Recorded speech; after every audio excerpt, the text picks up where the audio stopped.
from those shows, like the Xena and the Hercules show, like who Sam Raimi was cool with, because they all came back for other things. That's right. Those shows were Sam Raimi joints. Yeah. Wait, really? Tappert and Sam Raimi and Bruce Campbell was, I think, an executive producer on them. Because then they made his show, Jack of All Trades. Yeah. Which was where he was the hero during colonial times in the Caribbean, which I thought was funny as hell. Not enough respect on the man's name. Briscoe County or Bosco County, whatever it's called. That was a good show. That didn't get enough respect. Yeah. Personally. Well, anyways, Johnny, we were talking about this off air. Well, you weren't here yet, but I'm gonna let Wu-Tang know this now. When I get rich and famous, me and you are gonna kidnap Mick with Ghostface and Method Man. Damn. And then it's gonna be on Mick's birthday. It's for his birthday. It's for Mick's birthday. You don't have to be violent. Oh man. We just have to make sure he's sitting down eating with his family though, and kind of scare him a little bit, so he doesn't get in trouble. So gangster shit. Y'all want to get some, yeah, he's gonna throw on some tears, some fake tears, act like he's scared, but he's not. Okay. How do we have to sell it? Because I'm a trained actor, so how do you want me to sell it? Like it's more so Mick that would have to sell it, as far as like not smiling too soon when he gets out. When he gets on like the other side of the door of his house, like he can't be all giddy yet till he gets in the car and like down the street. No, just be me going, oh no, I don't want to meet Wu-Tang. I mean, when I do the kidnapping thing though, do I gotta like be at a 10 with my performance? I'm just saying my performance though, like. I guess I you just got to want to see this all connect. That it ends up in the actual resurrection of Big Baby Jesus ODB. If that could happen, I'm down. That would be beautiful. So, yeah. So we're sacrificing Mick Greatest to bring single. back ODB. Got it. No, we're not sacrificing him. We're kidnapping him. Okay, well, he brought up resurrecting ODB, so I'm just confused. If you resurrect him, he'll go wherever he wants or wherever. Are we doing a seance or are we just doing a birthday thing? What are we doing here? You just got to play his music alive as far as the ODB thing. We can never bring ODB back, because if ODB came back in this world, in the state that it's in, he would turn it into a road warrior and try and take over. Ooh, baby, I like it raw. Maybe that wouldn't be a bad thing, though, with him taking over. He's going to be like, I'm repopulating. There we go. That definitely wouldn't be a bad thing. Make it a lot browner around here. Hey, listen. I'm cool with brown always. I just need to let you down, Johnny. That's all. Sounds like you are. I'm in. I just need to know my character's motivation when I do it. That's all. You get to hang out with Wu-Tang when it's all said and done. Watch movies with him and all that stuff too. Oh, 1,000%. All right. I would make them all play Real Combat in live action with me. Let's do this. Do I have to pretend like I love How High? No, not at all. No. That's a funny movie. It is funny. It's a funny movie. It's funny. Sit down with RZA and find out those special samples and why they meant what they meant in what song. Like, what was why was that sample picked of all the catalogs they could pull from the Shaw Brothers? That's why you were talking about, and that's why you're talking about the Magnificent TV series. Okay, I got you. Mm-hmm. Well, I want to ask this about How High, the movie, though, before we get started. Yeah. And that is, how do you feel about movies like American Pie? I love American Pie. But you hate How High? Goddamn racist, dude. The reason why I hate How High, though, here's the reason why you got to follow me on this one, all right? Had I not discovered Jay and Silent Bob first, right? That's even... Like, then I would be into Method and Red. More so. You should be into it. To me, I feel like this is ripped off Jay and Silent Bob. So I was like, I don't like this with guy. Good reason. Why not? They're funny. Everybody rips off everybody, and at least like we got two fun characters. But I don't want Silent Bob or a rip off of Cheech and Chong in their own way. But see, when I want to drink Pepsi, I don't go for RC Cola. That's all I'm saying. That is when there is a definite difference. So good luck.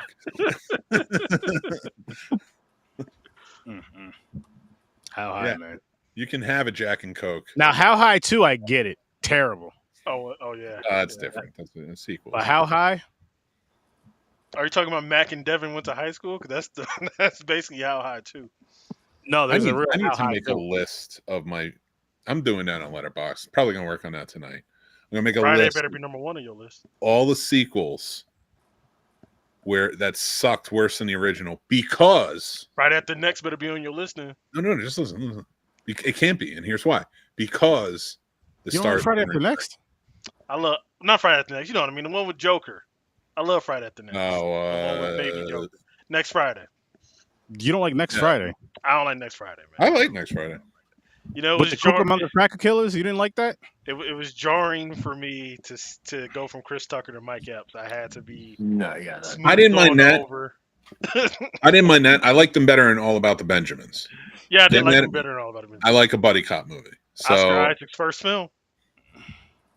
Is it? Oscar Isaac's first film. Very nice. Cool. I didn't know that. He gets killed in the first 5 minutes. I have to watch that again. See, this is what happens when you pick Indonesian movies. We talk about black for the rest of the night. No, this was a good Indonesian movie. This now was. I have a confession. What's that? Before we start, I have a confession. Not like one of them Usher confessions, is it? No. Oh, God. I didn't finish it. Oh, I didn't finish it. For you. But we should make them guess the ending. But I do want to hear what everybody has to say about it. I did enjoy it. I did enjoy what I saw so far. So I'm going to finish after the show. But I do want to hear. Definitely worth the finish. But what were you saying, Trevor? Oh, nothing. I was agreeing. Okay. It's well, I also kind of watched it in a truncated way to narrow it down to about 45 minutes, and I feel bad, but I was also rewatching the original. This is actually a remake. And doing some further research. So I really enjoyed this. And I'm anxious to go back and watch it in its entirety, but I was watching it a lot for kind of differences. But no, this is a really good movie. And I do want to play our game that we started on Popcorn and Pipes with this one, all black cast at the end of it, to see who we cast in the all black version. I love this all black casting. That's hilarious. So I do want to play that game at the end, though. All black cast. All black cast. All black cast. I'm down. But it was a horror comedy revenge drama film, which was a mix in itself. And I didn't know that going. Well, I checked out the description and I was just like, what the fuck? I texted James. I was like, I didn't know this was a horror comedy. But and like when you first get into it for like the first few minutes, you kind of get some silliness to it, or the first, let's say maybe 10-15 minutes of the movie. But there's a lot of serious shit going on too at the same time. And then after a while, it just gets at like a real serious pace and just stays there, which I did enjoy better for this. And this was a fun revenge film in a weird way, though. Not fun like he had fun, but this is a fun revenge film. I'm only putting together by context clues of this movie. Kind of a sad but beautiful ending in a way, which we'll get to. But what were you saying, Mick? I was going to say with this movie, it's to me like it's sort of a send up by these directors. This is clearly like when we watch. I'm trying to equate it to something here, but like, okay, so like Halloween, Rob Zombie's, right? Mm-hmm. Yeah. Even if it's different, you can clearly tell this man loved John Carpenter growing up. Mm-hmm. But this is a situation where it's a direct remake, and actually, it's one of 3 direct remakes of I'm getting to Suzzanna. We were talking about that earlier. I'm sorry. Take care of that part. But my only thing with this is, because they show the movies in this movie, but they also show other horror movies as well. Mm-hmm. I like I could see all the nuance of this filmmaker paying tribute throughout this entire movie. Like a lot of this seems like it's paying tribute to early Indonesian horror movies, just by callbacks and stuff too, which I appreciated because it felt like a cinephile made this. And I don't know what it was like, because the comedy didn't always land in this for me.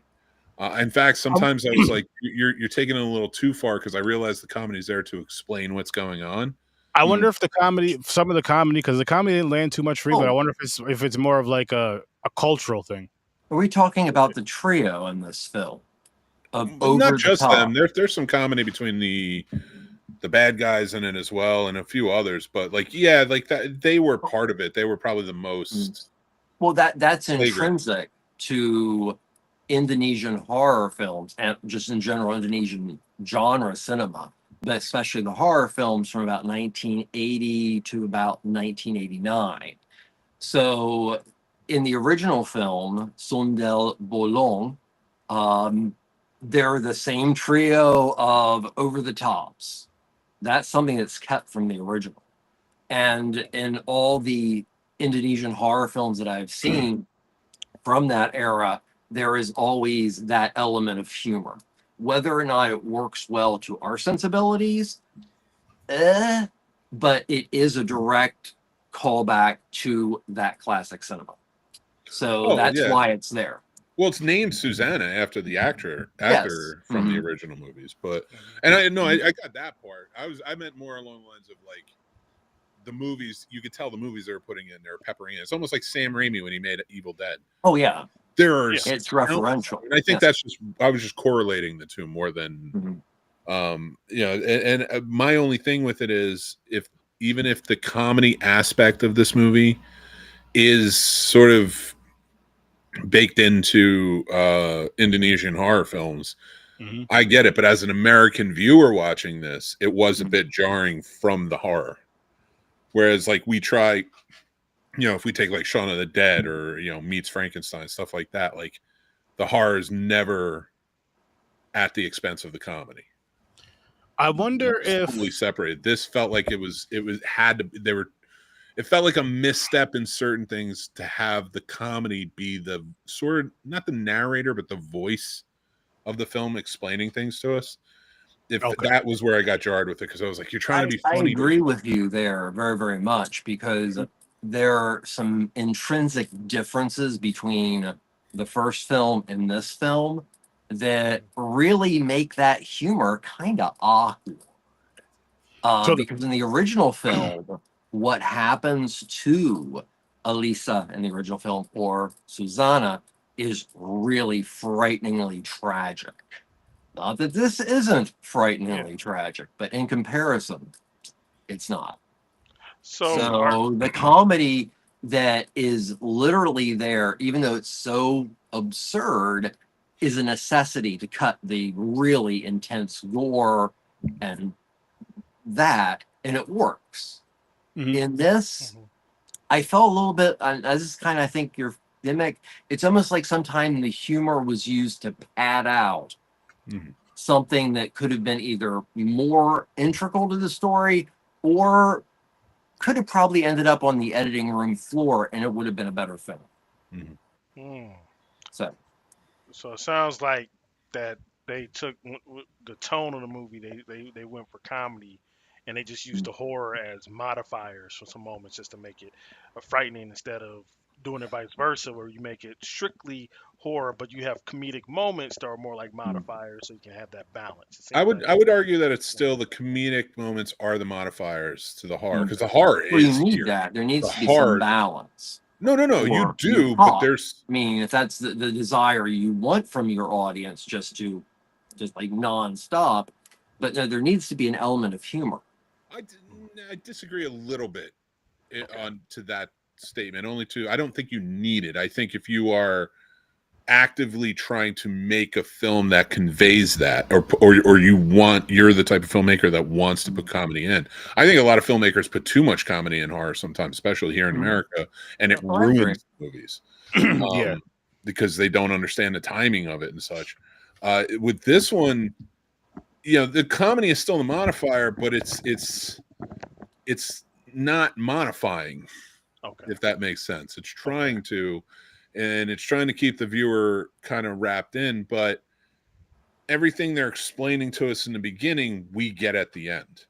Like the shaman, or that, not really a holy man, but he was like sort of like a shaman. Yes. Yeah, shaman. He sort of explains all this, so when they're doing it in the beginning, I get that they're propelling her to think about this, but honestly, like I just felt like it detracted from those moments where this woman is like, maybe that is why I'm here. Maybe that's why I have to. Actually, I thought it would have been interesting if she was watching the original movie. Ooh, yeah. That's good. Well, Ooh. I guess this is the best time at NA to insert this. So, the first film from '81 is much more connected to the actual legend of the Sundel Bolong, which is a ghost of Indonesian lore. Usually, it is a prostitute or a sex worker, but that person also somehow has dealt with additional trauma. Now, that's the traditional concept of this Sedong Bolong you heard constantly that I'm talking about in this movie. So this is where it gets kind of iffy in the first film, because there's very much a misogynistic element, considering that at the time the leader of Indonesia, Suharto, was an authoritarian, and literally all media had to be okayed by his regime. But this is the big difference in the two films. In the original film, you have Suzzanna's character is at one time a prostitute. She runs into her madam later in her life. As her life has changed, she has actually started her own embroidery business, and they just happen to cross paths based on a guy that agreed to look at her work. This then leads the madam to convince the guy, hey, she was this, I bet blank. So he tries to convince her to come back and how much money she's going to make. And Elisa Suzzanna says, no, screw this, I am out of here. Well, this then leads to a situation in which she is kidnapped and she is raped. Before, like after this is where it gets creepy. And this is where you have to think about, number one, the religion, but also number two, the political atmosphere. There's a scene in the first film in which she is in front of a court because she would like to have Rudy, who is the guy from the boutique, and her madam put in jail. And they present the case and everything. And then they present that she had one time been a prostitute, and they throw the case out of court. This then leads to her finding out she's pregnant, but her husband was away. And in this culture, this was so bad that she ended up killing herself before her husband came home. Now, this is the kind of atmosphere that these films are made in. So, yeah, there's a real cringe element there, but it also is some of the most intrinsically bizarre and culturally rich cinema, because it really shows you how politics makes and breaks media. So there's the big difference between the two films. Yeah. Makes the second film seem a little Scooby-Doo-ish.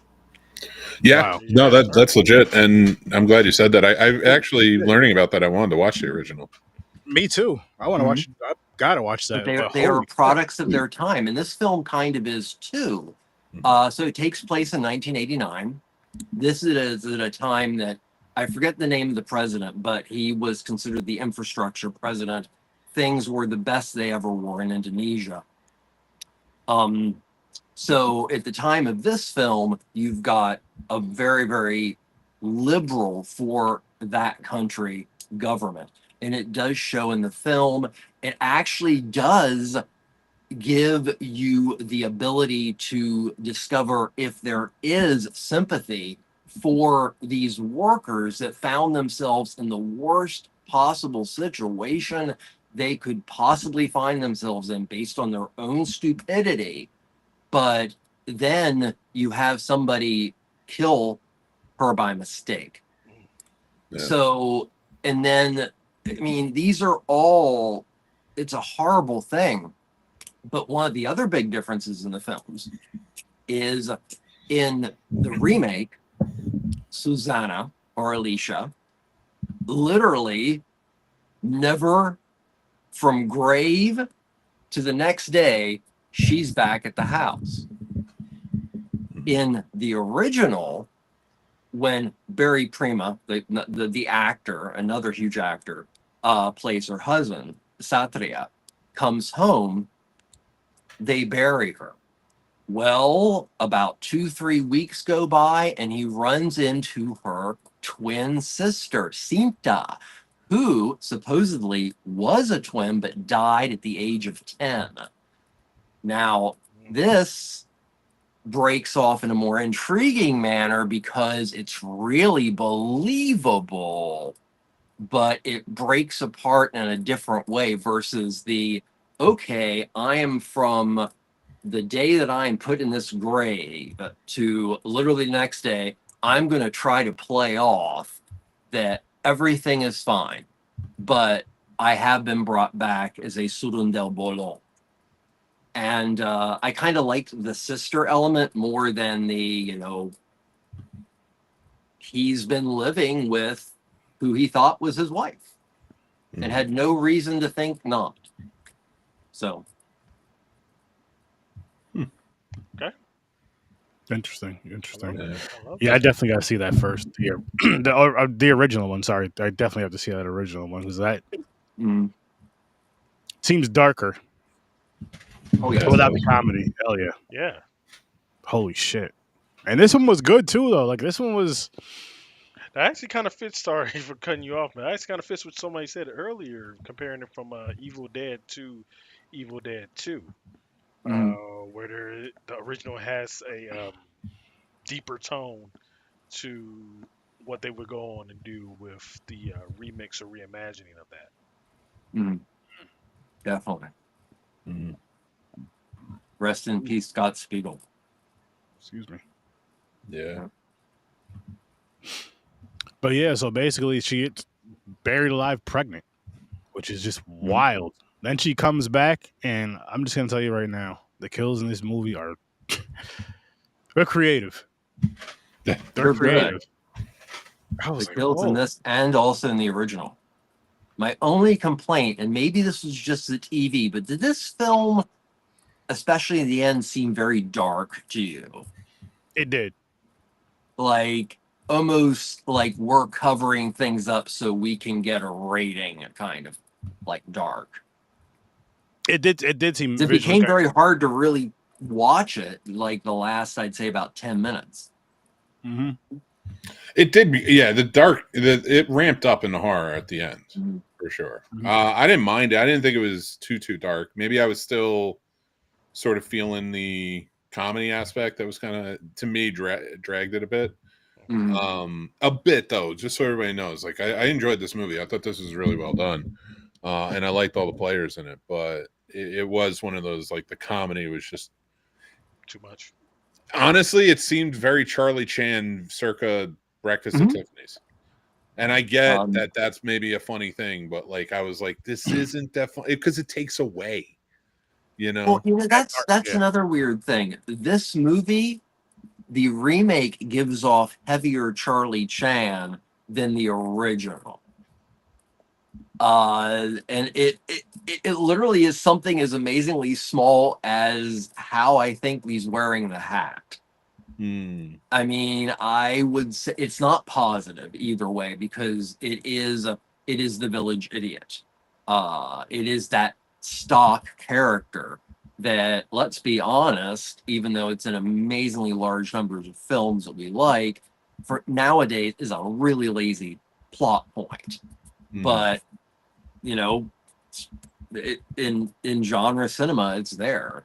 But no, actually, watching both versions, I got some Mantan Morgan vibes, and that didn't feel too good. So,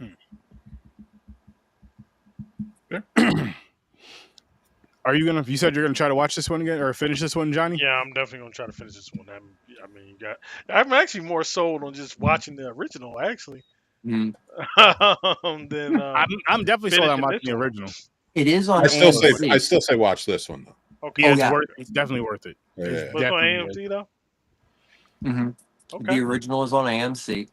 Also, this is the film company and general group that made this film will have returned this year. And sometime, hopefully, Netflix will get a hold of their remake of another great Suzzanna film called Santet, which is about a crocodile evil queen. And it even spawned a sequel. So I am very excited to see another Suzzanna installment. Okay. Interesting. That's Yeah, very I'd like to see that. Yeah. I'd like to see something like that. I'm down to watch more. I'm like I said before. I'm just enjoying this this foreign horror journey we've been going on for these past couple months now. Yeah. Well, I tossed some interesting ones at you. So You definitely did. You definitely did. Y'all seem to be like. I actually disagree. You should have thrown the original at it. I mean, you know what? I can always throw the original on the wheel, and then boom, we're all gonna watch it anyway. Well, I think we're all going to watch it anyway. So stick with the ones you got on there because I have some. I know for I think I thought I'd thrown an Indonesian one at you. I'm not sure. You did. There was one last week. Y'all had a few entities. I'm like, y'all married Like, to this region right now. Oh, hello. This is Zippy. Zippy, I have- to everybody. That's it. Hello. Hello. I'll have to count up the weeks. I thought and the maybe movies it I sent have. you Mystics in Bali or something. You did. No, I threw it on the wheel. I threw it on the wheel. You got. I can't wait for you to watch Baby Blood. That's where I'm at. I want you to watch Damani. I seen I that. actually own the Blu-ray. of that. You seen Damani? I believe so. You guys send me the movie cover when you get a chance. Okay, all I right. believe I seen that one. Now I'm gonna send you I Damani told you 2 that. then if you seen Damani 1. I made dude. Add Blood Moon too. That was wild. I did. Those are the two. Those are the two I grabbed. From And- Australia. And, you know what was? You know The what was Mangler funny? was good too. The Mangler was a You know- weird one. You know what was funny is I forgot which one of the two you said, right? And I went with Blood Moon first, and I was like, let me make sure this is foreign, and it was. Oh, yeah. I was like it was had to be this, and then I was thinking for a few minutes because I seen Baby Blood. I was like, hold up, they're both in 1990. I was like, you know what? Maybe it was Baby Blood. And when I pulled up the cover, I was like, yeah, it was this one. I was No, like, it I'm was just gonna use both. them both now. Fuck it. Those two in the Mangler. Those I'm a you gave all three to me. They're first time watches. And if there The were Mangler's ever foreign, too? movies that were Sir Sturdy movies, The Mangler. it's those three. Was the Mangler foreign too? Yeah, I'd say Was it Canadian or something? no. I think it was. I forget where they said it was. I think it was also New Zealand, maybe. I have double check, but it is foreign. It's a foreign film. I looked it up, and that is why it is what it is. Well, if so, I'll add the Mangler, and I'm gonna add the original one of this because I'm really intrigued to see it. As a loophole. Did I throw Man Bites Dog at you? Yes. Yeah, you watched Okay, it. because that is a very important film in French Extreme, but also very important in found footage. Ooh. South Africa. It was a South African film. The Mangler. Nice. As a loophole, I'm gonna throw in Zombie as a loophole. No, come on. As a loophole. Just to exploit the system. I'm throwing Zombie. Dude, I talked to Ian McCullough. Sturdy was there that year when I talked to him, and at the Carolina Fear Fest. Mhm. And remember, I brought up Contamination because I like that movie. Mm-hmm. That dude shit on me for like. Oh, I loved him. damn. He was an amazing guy. There's no arguments about Ian McCullough, but he was not. That's my favorite Luigi Cosi movie. He It doesn't appreciates say a lot. what? Well, I'm sorry. I think we were thinking two different things. What were you thinking? Contamination. Yeah, the one from the 70s that he was in. Yeah. The only good Luigi Cosi movie, and that's not saying a lot. What are you talking about? Godzilla. Yeah, same guy. Still a good movie. It's shitty color work. Yeah. He also did the Hercules movies. So he gave you shit about one of his own movies. Yeah. Well, I didn't. I liked it. He was the one that gave me shit about it. That's funny. That's funny. At least he's honest. Yeah. Why the fuck did you watch that? I thought I got rid of every single one. Everybody gets shitty about Italian filmmaking in the 70s. and like that it was just like looked low budget, and I was like, it's basically exploitation, and I love it, and I want it. Yeah. Not Argento. Argento is always sort of top tier. Italian cinema and the genre history, the Fellini history, is you go from the 1960s on up into, my opinion, about 89, and it is just out of this world. Then you head into the 90s, and then it doesn't taste as Italianly wonderful as it does. But there's like 3 decades there of just amazing cinema lunacy. I'll give you 89. I was going to say 92, but I'll give you 89. What's good, Chad? I got no horse in that fight. I'll give you 92. I would say maybe the 70s, early 80s. Like anything after that just seemed like, first of all, look, no, I'm not going to do it. I'm not starting an 80s fight this I think all horror peaked at the 80s. Are you fucking Nope, not doing it. Not doing it. See, it's in our blood. To just, Johnny, it's in our blood to just cause trouble for no damn reason. Yeah. I wasn't even gonna say anything. I was like, I wasn't even thinking of saying anything. You were just like, I see it in your eyes. Like, let me just do something. I was hoping. I was hoping he would bite it. I was hoping. Close. We got close. You'll get him. Don't worry. It's deal with 2 of us now. You just have more movie knowledge, but you can be very ignorant like myself. But you know what, though? I was thinking about his masterpiece argument. No, this is a horror podcast. But a little movie came on my TV the other day called E.T.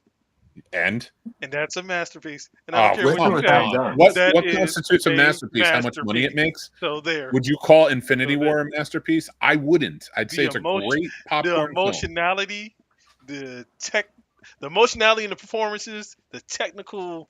I can name that in films that are nowhere near masterpiece. The technical Homeward Bound had the question is, the writing. Were there flashlights or guns in your version? Yeah, that's fair. That's a good question. It was on TV, so I don't think it was flashlights, actually, or walkie-talkies. Yeah, exactly. It was guns. That's hard to find. There's a certain point where, if I understand, it's hard to find prints that are original guns. Look, Mick, I'm a tough cry. I don't know why I'm a tough cry. That agents in the U.S. agents would have guns against an alien. It's nope. You know what? I think Mick doesn't think it's a masterpiece because he got a roller coaster ride in Universal Studios. That's why you don't think it's a masterpiece. It has nothing to do with that. Because he got a theme park ride. E.T. is a creepy little. I liked it a lot. Cringy guy. He has a finger and he like follows people around, poking them. Yeah. You don't like that? That movie. One of my best friends growing up had a mortal fear of E.T. So of course, being young, stupid, and male, I went out and bought one of these attachable E.T. fingers that were rubber.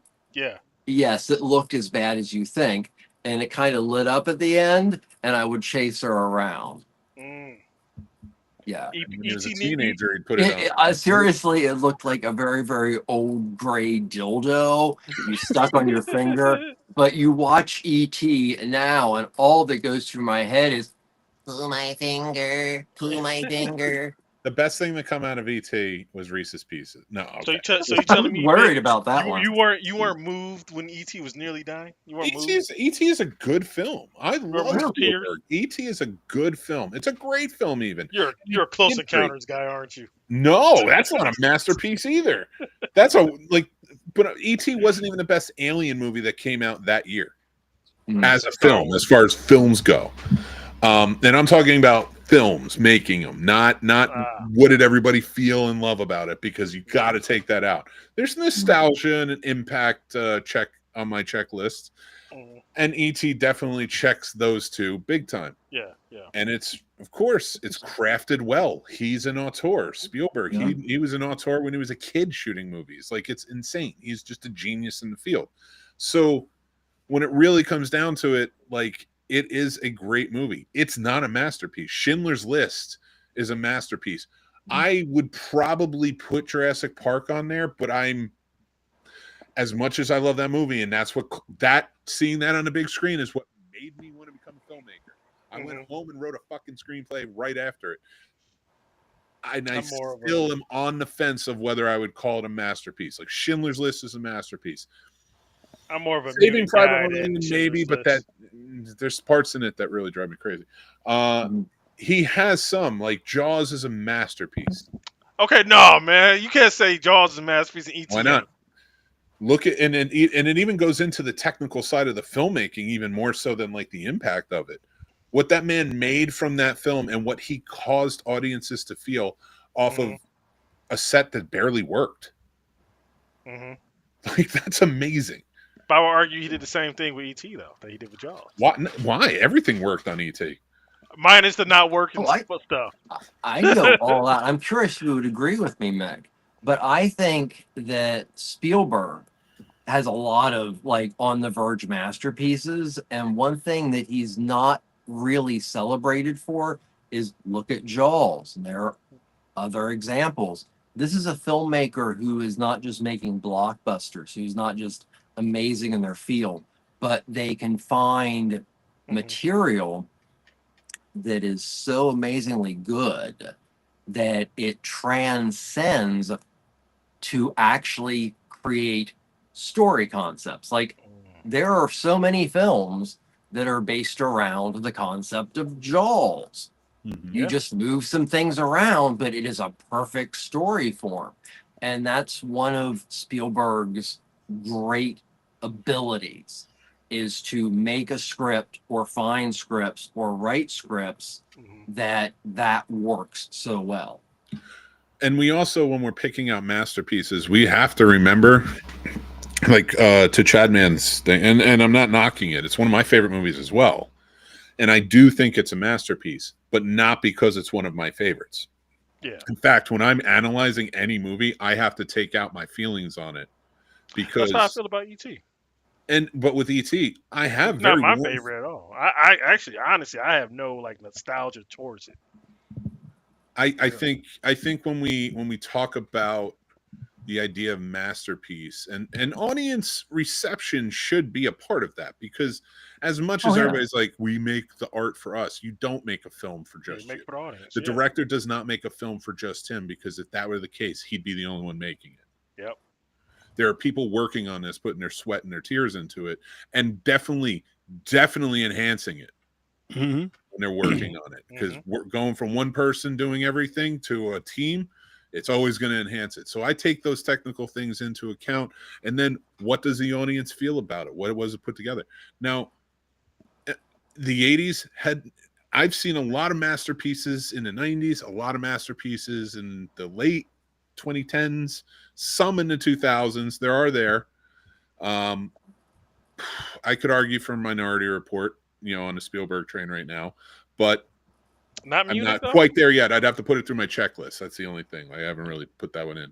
But like the 80s was a pump and dump. Now, are there masterpieces? Yes. Yes, there are. I would argue Do the Right Thing. I would argue Raging Bull. I would, things like that. Scarface. No, fuck no. Fuck no. That gets a good, not even a great. That's such an overhyped, overrated movie. Yeah. Oh my god, it's let's push it to the limit 18 times. I just want to. I'm not a violent person, but I want to punch things when people say that's Al Pacino's best role. I'm like, watch everythking he did before. I'm like, Carlito's way is better than that. Oh my god, and Justice for All. Yeah, that's a small masterpiece. I would say that comes close. Like, I think Wizard of Oz is a Dog Day Afternoon is a masterpiece. I'd say Heat is a masterpiece. Yeah. I'd say that's Lumet's masterpiece. I'd say Heat.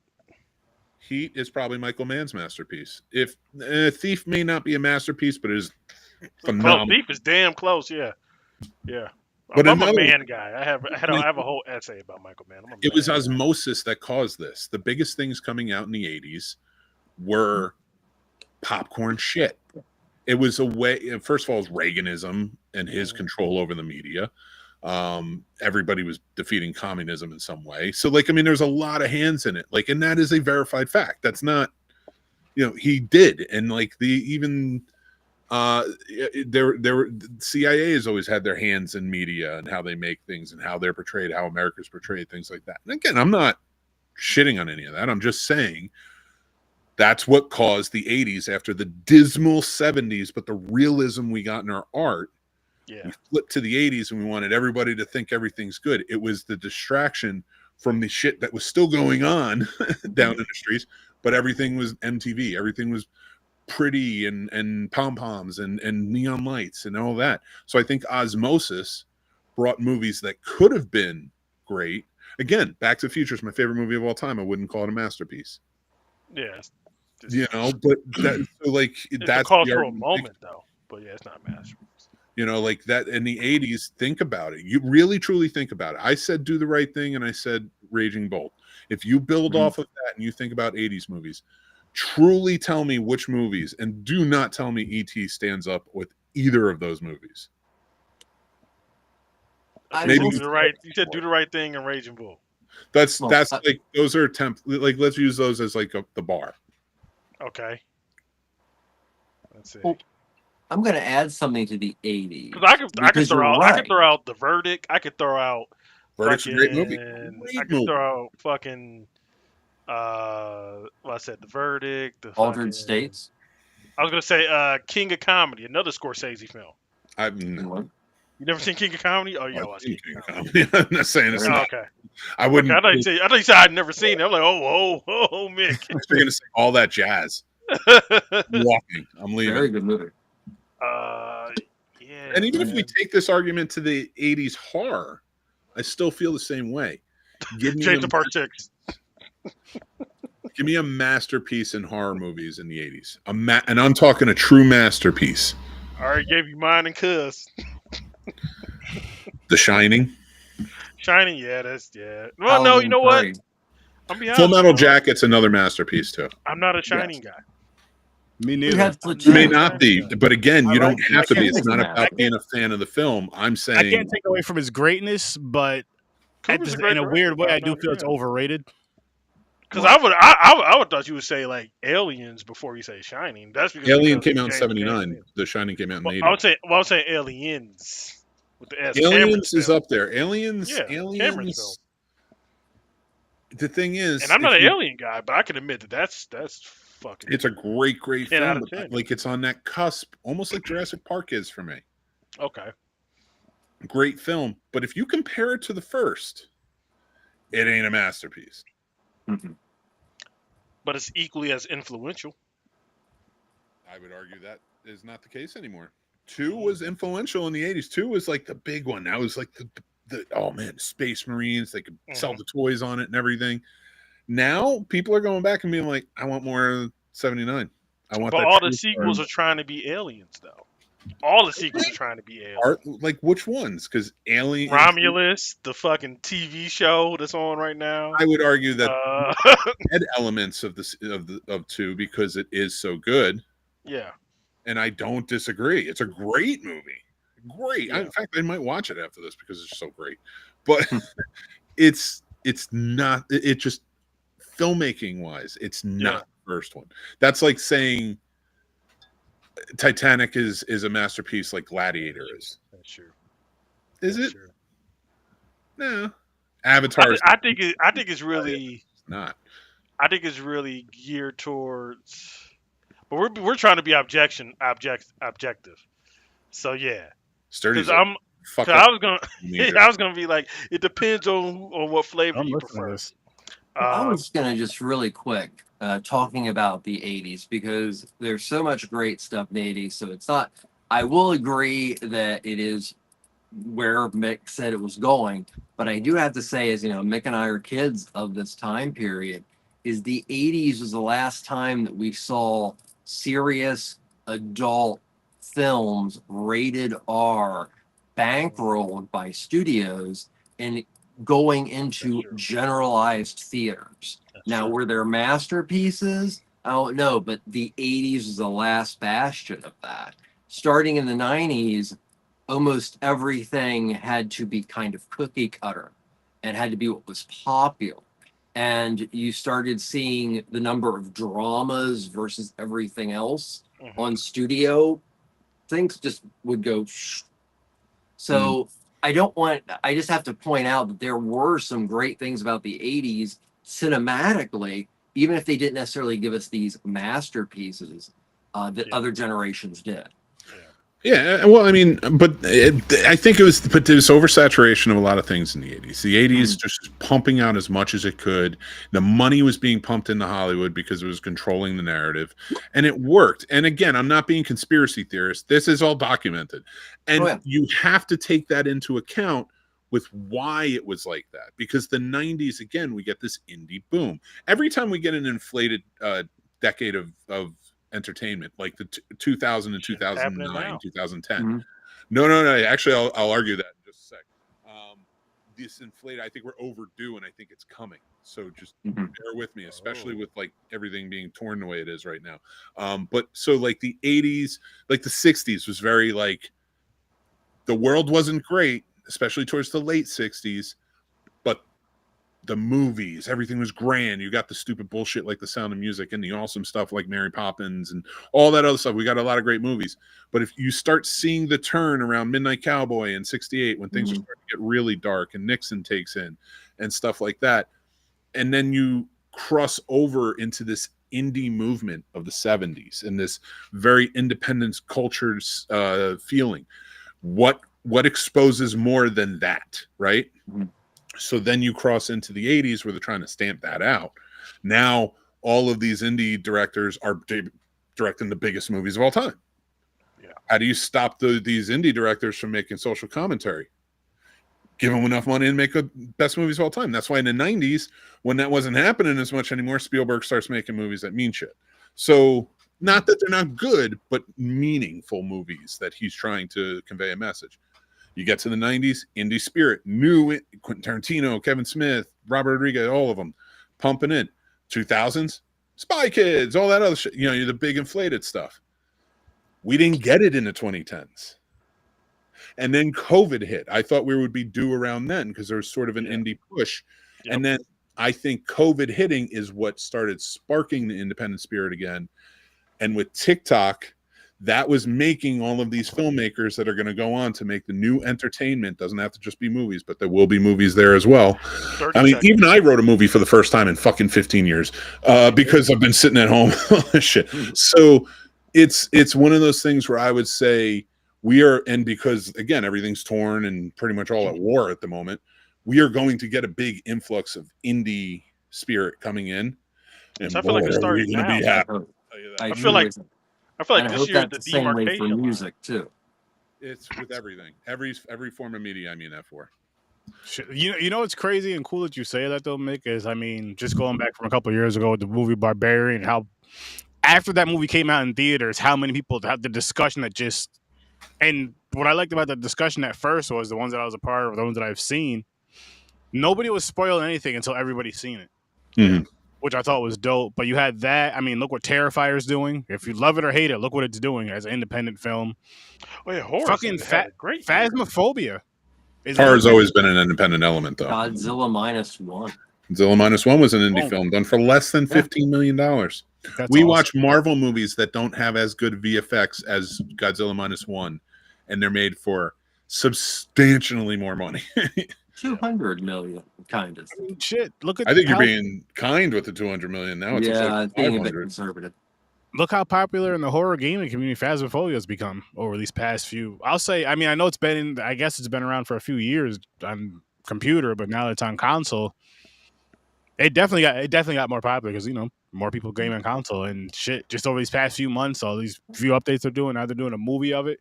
This is all from an independent video game, which is just dope, and I hope it continues to roll forward and go on with independent creation and an independent takeover because it's time for the creatives to get credited. Yeah, and it's time for new stories, and this is the only way that's going to happen is by letting these new faces in, these new voices in, these new minds in. And it looks like they're just going to force everybody in and take over because now there's so many ways to do it thanks to YouTube, TikTok, and all the other platforms that we do have to do this kind of stuff and do the creations that people do that are amazing at. So, yeah, watch out. Yeah. I'm excited for what they're going to do with Black Cinema. Speaking of Black Cinema, Johnny. Yeah. You have a little segment you want to do, don't you? Oh shit, I forgot the whole all black cast. Who would you recast? Since I didn't see it, it's unfair. See it all the way through. It's unfair for me to play this game. All right, so what you got to do? You got to finish it, and next time. I don't know. I want to hear your I all want to black do cast. mine. So the people who watched it, yeah. Well, this is more of honestly. This is more of like your guys' thing. There's all black casting, so go right Do they ahead. have to be alive? I like how the white guy's going to give an all black cast for this movie. Trevor, I would you like more it than to be. I would like for it to be all time. Mick likes to make it year So specific, but I like to do all time for me. Okay, so the actors that we put can be dead. Yeah, in my version of it. I'm doing. You know what? Here's how we'll do it. To make it fair, because this is horror with their sturdy. They can be dead or alive. Popcorn and pints. You guys can go to the other rules that you guys have. There we go. Thank you. Dead or alive. I'm not doing dead or alive here. I'm doing all alive. He's doing contemporary. Okay. Go. And I'm kind of high on because she's going to be in the. Oh no, she's not going to be. She was just in the Toxic Avenger. I've been digging her and what she's been doing. I know you're Taylor Page as the wife, Steven Yeun as the husband. Why? Because the guy who played the husband reminded me of Steven Yeun. I realize he's Korean and this is Indonesia. I'm just saying he reminded me. The way he carried himself seemed very Glenn-like. Just kind of like his composure, but he could snap out when he needed to. I got fucking receipts. I'll talk about it. I know exactly why. You get one. I get one. You get one. You get one non-black cast member in the all-black cast. You get one. Well, I go on people of color. I'm sorry. I should have went all black. You get one. I can pick out a black actor. Oh, that's your one. You know what would be interesting? I can't remember his name. He was Chris, and Everybody Hates Chris. And now he's on Tyler James Williams. Tyler William James. Yeah, and he was in The Walking Dead as well. So I'm sticking with The Walking Dead. Yeah. I like him. I think he could do a good job. And I like the idea of them being sort of these young people in love. Yeah. Okay. That's when I'm trying to go a little younger with it. How about Lakeith Stanfield as one of the guys? Yeah, the main dude who sniffs the underwear. Because I could see him playing that psychotic nature. Okay. He's so good. Thank you for that. I'm going to take that one. He is like he's someone I would love to see in some more like a lot of horror because he does have that look and that vibe where he can play. If he had to, he can play that psychotic side, see where he's either the villain or a part of that team. First major role was in The Purge Anarchy. That was his first major role. He started in horror. Yeah. Purge Anarchy. That was his first major role. I don't know if I've seen The Purge Anarchy. He's the guy, and he was on all the posters. He was the guy with the mask that said God. That was him. Lakeith Stanfield. That was him? Yeah, that was him. Now I got to go back and watch that. I love him. He was great on Atlanta. And oh my God. What was the one he did? I don't want to give away the ending because I never want to ruin this movie for anybody. They all have to watch it. The one where he uses white voice for his phone calls. Oh, yeah. I know what you're talking about. That shit was sorry funny, to bother you. God, sorry to bother you. I want to watch it. Yeah. That is like one of my favorite movies. I think it was 2017 when that came out. Yep. And that is a movie I like. Anytime I talk about it, I make sure I do not get in depth because if they haven't seen it, I will never ruin it. You have to see it and just let it and roll with it. Let it blow you away. I'm gonna double check and see if we reviewed that in Popcorn and Pints. I believe we did a few years ago, but if we didn't, we're gonna. Phenomenal movie, and it is such a. It's such a mindfuck of a movie. It's a metaphorical movie. Well, yeah, but I mean, the imagery is such a mindfuck in it that I love it, and the concept of it. Stephen Yeun also in that film. Who? Stephen Yeun's also in that film. Oh, dude, he's showing up everywhere. I'm watching Invincible again with my kid. And just having a fun time with that one. Okay, so Lakeith is the main guy. Okay, who else you got for the rest? He's the main guy. Or like I said, even though they've worked together so long, but Donald Glover would kind of be cool to see as a psychopath. Okay. Only because I feel like comedic actors can play really good bad guys. Yes, we can. Agreed. There you go. Hey, Predator 2 is bomb. He did Short-Term 12 first, then he did The Purge. I'm trying to think of who would be good for the shaman. Rudy Ray Moore. The hair. Cat Williams. I mean, oh my God, no! Cat Williams needs to play one of the help, the comedic help. That's sort of ushering the story along. I will not mock him. Not mock him, but I will not imitate him. But I can see, see there's some a lot of that ghosts dialogue going on being- in here. There you go. I don't know. I have to think about the rest, but I mean, there's a lot of fantastic black actors that could remake this movie really well, or you could just like cast it with white people in America and fuck it up. No, don't do that. Don't do All that. right, Trev, here we go. 3 times. Take us home, baby. Take us home. You said dead or alive. I'm expecting James Earl Jones. Fucking. I got to go with Suzzanna's got to be done by Pam Grier because Pam Grier is a Suzzanna of blaxploitation. I was thinking. So that definitely has to be Pam Grier. Citra. I would have to say Jim Brown. Let's go with Jim Brown. Oh, good pull. I would say the Shaman, as I said before, definitely Rudy Ray Moore. Oh, you're going all 70s. And I'm going to go a little 80s, and I'm going to say that the comedic end is rewritten, and it's the 3 original members of the Ghetto Boys. And that is the movie I'd make. I love it. Okay, Scarface, Bushwick, and the other guy. All right, Johnny, I want to say something. I wonder if you're gonna agree with me with this. Okay. If you've seen if you've seen Trevor hang out with your uncles, you wouldn't be surprised. If you've seen Mick hanging out with your cousins, you wouldn't be surprised at all. Oh yeah. But that's a good thing. Yeah. Like you'd see Trevor with not your ghetto uncles, the other ones that are more sophisticated. Yeah. Just chilling, watching philosophical conversations over a beer here, spades over here. I guess. Yeah. Yeah. Mick, pretty much the same thing. And I think you're accurate, but it would be like we're talking about movies, they're talking about movies, and I'm just kind of never remember that. Yep. You go to visit your family. What the fuck are they doing here? What the hell did you meet there? Somebody's aunt from fucking Alabama comes over and they have moonshine, and then I'm running up a hill. Yeah. Because I'm running up a hill. I'm going to tell you exactly what happened for brought you to my aunt's house. She's going to come in. Hey, who's your friend? Let's make. Hey, baby, you hungry? Yeah. What do you want something? Come sit down. I'll take care of you. And you're going to go in there, sit down and eat and fall asleep. As long as there's no raisins in the potato salad, we cool. Oh, man. No raisins in the potato salad. Actually, I will say this.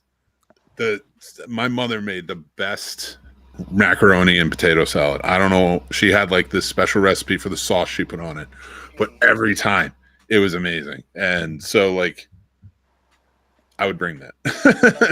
Okay. I think you guys would be no pleasantly raisins in it, we surprised. good. I love the potato salad. My mother makes it when she's in the mood to make it. You know, like when back in the day as your kid, there's something that your mother could make, but she's not really in the mood to make it, but she'll make it for you just because you asked. Yeah. And you beg for it. So it's just like it's good-ish, but it's not like root beer. It's like she made it, but she threw no love in it. She was like, I just made it just to make this motherfucker something to eat.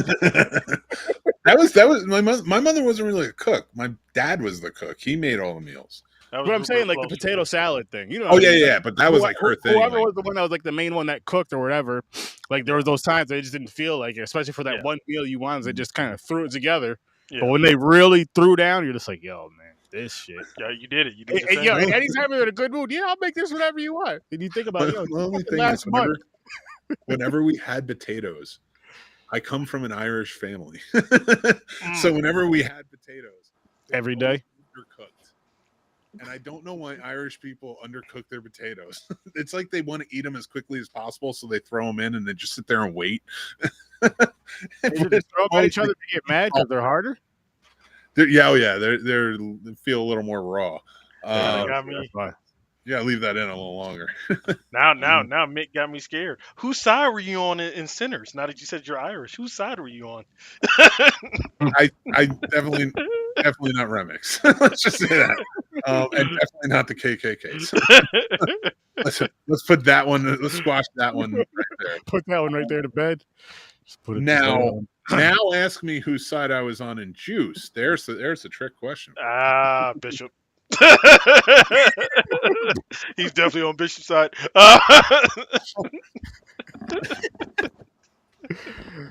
Oh man, it's okay because I was on Bishop's side too. yeah. Bishop was cool. At least we thought. Oh yeah. Oh yeah. I was like, Mr. man, Cool, Q, man. why you had to push him off the roof, man? Q. You could have talked this out. Oh my god, dude! I don't think that you could talk anything out with Bishop. Oh yeah, he didn't even try. fired right in the elevator. Yeah, he Right in the elevator. busted shots in the elevator. I'm like, man, Bishop. Give a shit. Tried to talk it out. What are you gonna do? He stood in front of him. He couldn't even say a word. Yeah.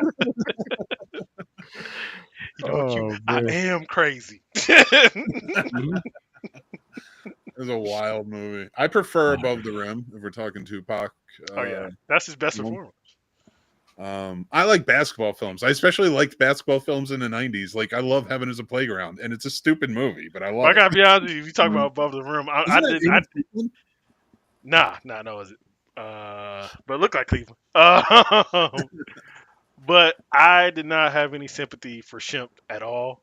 I'm like, the fuck y'all playing basketball on the roof anyway in the first place? It's where your parents at? Right? And why is Nutso jumping this high on the roof? Sometimes it's the only place you can go. Get away. Oh my god, I love it. Oh man, Juice. Me We didn't spinning. do rating, did we? You got the juice now. I'm giving this one a 6.5. What about you, Mick? Ooh. Yeah, I think I was gonna go. I go with 5.5. I go from a negative to a positive. Though you got to remember that. I go from negative 10. Yeah. Okay. That's okay. fair. You said the same thing. I'll go 6. I think. 6. Yeah, it was I good. thought It wasn't. It sounded like y'all like this movie more though. It was still good. No, it was still good overall. Okay. So But it wasn't- But a 6 is like middle of the road though, man. What Jerko did here is make me have to come up with my own rating system 1 through 10, right? Because it used to be just 1 through 5. Okay.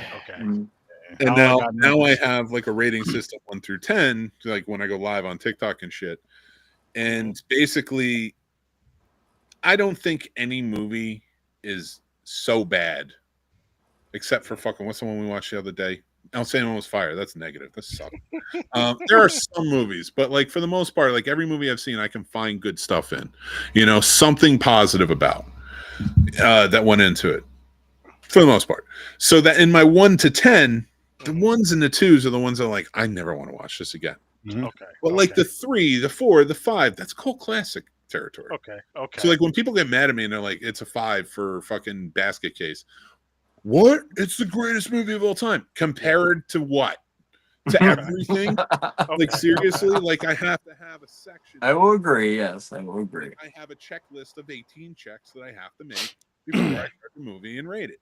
All right. So I put the whole fucking thing together, and now I have 1 to 10, and so like 6 for me is a good movie. It's above a cult classic. It's one I think everybody should see. I wouldn't barely above. Like 6 through 10, Barely or above. you should. I recommend watching these. Okay. If you like movies, I think you'll like this. Okay. That's 6 through 10. 3 through 5, this isn't for everybody. You know, yeah, I don't know. For me, it just felt like you were gonna give it a 7. I think you're trying to talk me up to a 7. I felt and like you're not going to work. I felt like you were at 7 territory. A lot of cool things in this. A lot of cool things, but it isn't. The story isn't fantastic.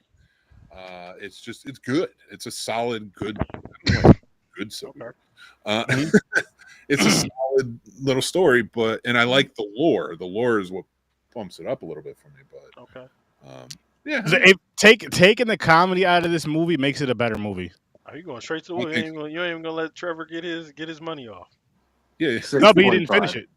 Oh yeah, you guys didn't finish it. That's okay, right. Trevor didn't finish it. Okay, all right. I watched it from beginning to end. I just took parts out.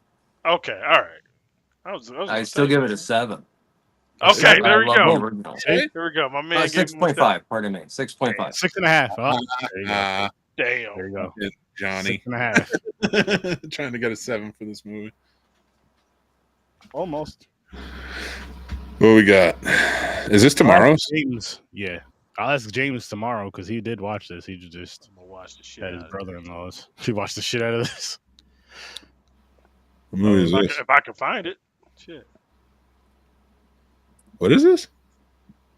The Roman Omen? What is it? I know it says Omen. The Roman Omen. I think you're right. The Boxer's Boxer's Oh Omen. my god, yes, the Boxer's Omen. There you go. The Boxer's Alright. Omen. So Well- is it like a boxing movie? where you have to fight the devil? I'm gonna do this because this movie deserves it.